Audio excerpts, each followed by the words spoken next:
एही सावनवा भोला गइले ससुरारी जी। एही सावनवा भोला जी गइले ससुरारी जी। भोएल परया सवारी जी। भोएल परया सवारी बसहा परया सवारी जी।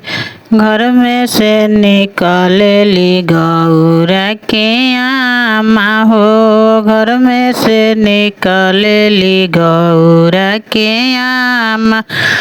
दे दिहली पुड़िया मिठाई जी। दे दिहली पुड़िया मिठाई जी। जले ना खाई भी शिवजी पुड़िया मिठाई हो। जबले ना खाई भी शिवजी पुड़िया मिठाई। हम देवो माई के गरियाई जी। हम देवो तहरा माई के गरियाई जी।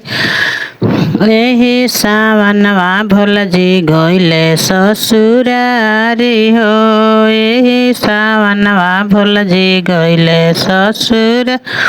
भोएल परया सवारी जी। भोएल परया सवारी बसहा परया सवारी जी। घर में से निकलेली गौरा के भाभी हो। घर में से निकलेली गौरा के भाभी हो। दे दिहली पुड़िया मिठाई जी। दे दिहली पुड़िया मिठाई जी।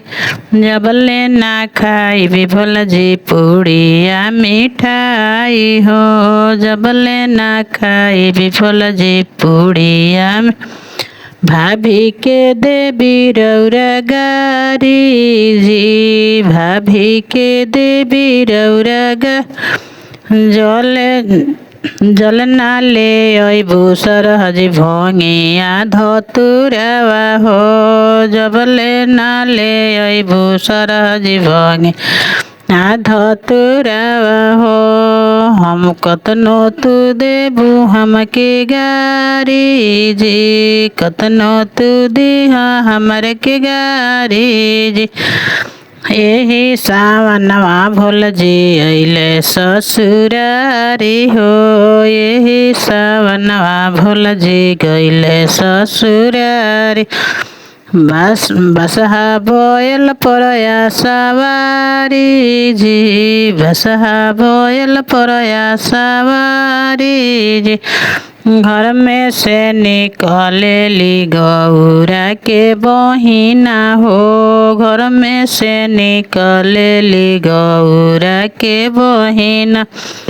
दे दिहली पुड़िया मिठाई जी। दे दिहली पुड़िया मिठाई जी। जबले ना खाई भी भोला जी पुड़िया मिठाई हो। जबले ना खाई भी भोला जी पुड़िया हम देवी बहिना के गारी जी। हम देवी बहिना के जल ना ले अइबू साली भंगिया धतुरवा हो। जल ना ले अइबू साली भंगिया धतुरा।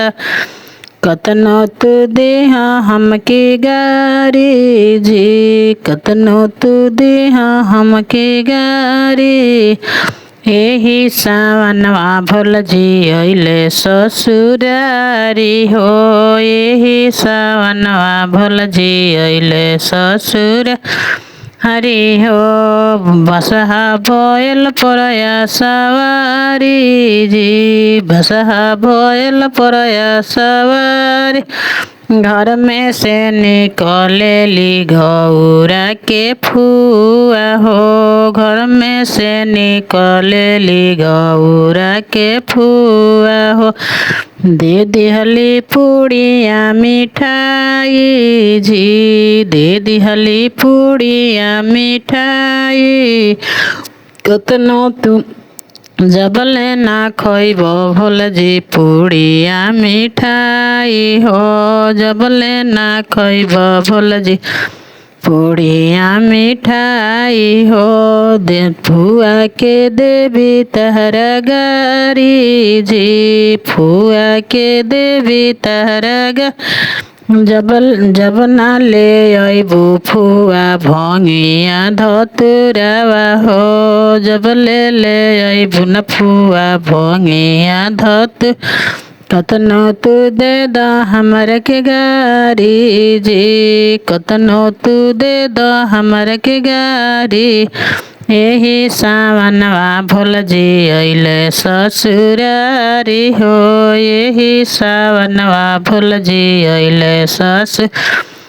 बसहा बैल परया सवारी जी, बसहा बैल परया सवारी जी।